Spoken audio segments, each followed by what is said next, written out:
Hello everyone! So today I wanted to talk about a translation project that I've worked on and which I will be able to show you today, and it's quite exciting for me because it's the first time I actually do a translation, a professional translation.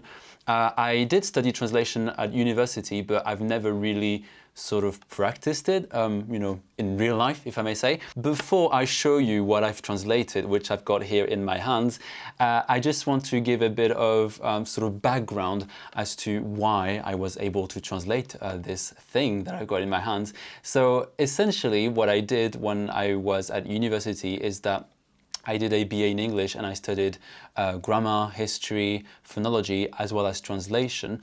And I've always liked translation. Translation is a very interesting thing to do for many reasons. I think different people will think differently about it, but what I like about translation is having to find the right word to really have the sort of same connotation. And it's definitely not an easy thing because you have to really know the language quite well and sort of understand how the reader, the person reading the text you've translated, will interpret what you have translated and make sure that it still matches, it's still quite faithful, I want to say, to the original text from which you've translated.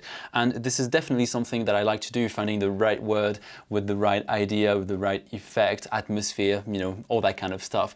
And that was just really exciting for me to do that. So I guess I'm going to tell you more about what it was. If you follow me on Twitter, you probably know that I translated this card game, which I haven't opened yet.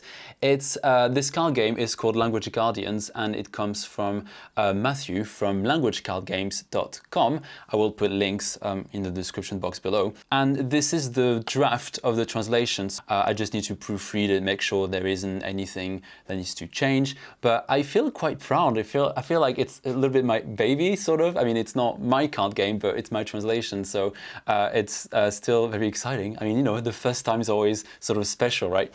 So I'm going to open it. So it comes in this box. I mean, I obviously opened the package it came in, but then as I was opening it, I was like, oh, maybe I should do that in front of my camera, and this is what I'm doing now. So language learning is a big deal. I like the pun on this little sort of wristband, I guess. I don't know if you can see it. Come on, focus. It's not focusing.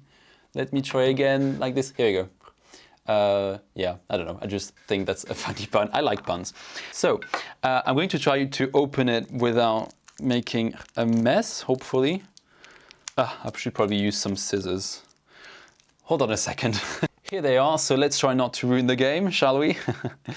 Right. So I haven't really seen what the cards look like, but here they are. So I'll show you some examples. Obviously, I haven't proofread the cards yet. They might be backwards, I guess, but it's all in French. And there's my name at the bottom. So this is quite exciting. And yeah, so I guess what I have to do now is to try to proofread. But a couple of things I wanted to talk about is actually about the work of a translator. I mean, I'm not a professional translator. I mean, I'm not full-time. I'm not a translator full-time. But what I think is interesting is that people assume that if you speak two languages, you can translate. But being a translator doesn't have actually much to do with fluency. I mean, you need to be fluent, of course. I mean, depending on the level of translation you're doing, but for this translation, you definitely had to have a good understanding, a good command of the two languages. But I think the skill that's very important for a translator is to be able to really translate not only the words, but also the meaning intended, to sort of illustrate the idea of how sometimes it can be quite complex to know how to translate something. Again, not because of the difficulty of the sort of text, but rather because you want to have, be faithful to the original meaning of the text.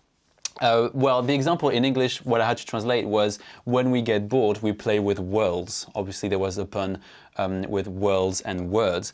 And in French, I kind of struggled to figure out which one I wanted to keep. So the two options that I had was to say, quand nous nous ennuyons. So far, that was not too difficult. But then the challenge for me was in the second part of the sentence, when I had to translate, we play with worlds.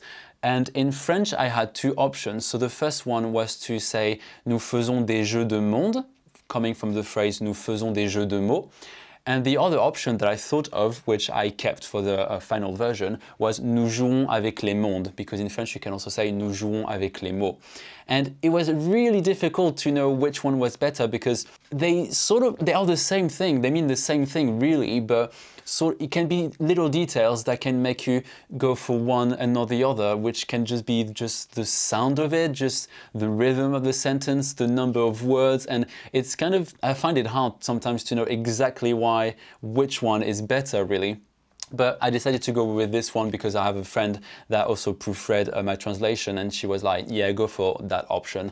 So I ended up keeping nous jouons avec les mondes, but I kind of like nous faisons des jeux de monde, so it was really difficult to choose, but obviously I can't put a slash and give the two translations in the card. But that was definitely, I think, the most memorable sort of challenge that I had when translating the game. Another challenge that I had was with the following sentence in English, which I'm going to read.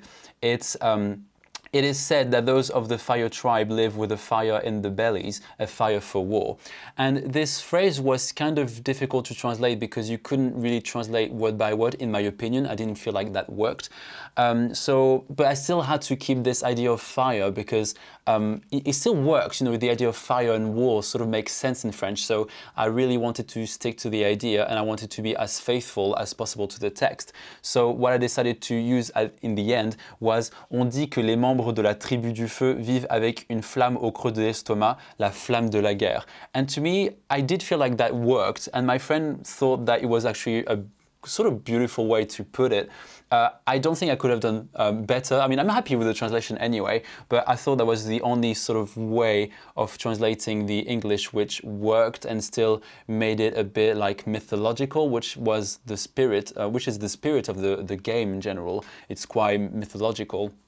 And but this one was definitely a challenge because it requires you to have quite advanced knowledge in the language you're translating to, which is the case for me. I'm a native speaker of French, but it requires also for you to have read quite a bit, and I've read this kind of text, mythology a little bit, because otherwise it's quite difficult to translate. And I think that's why being a translator is not easy when you're translating that kind of language, because you need to be quite comfortable with the vocab, epic, vocab. And war vocab as well. So yeah, that's it for this video. I hope you found this insight into translation interesting.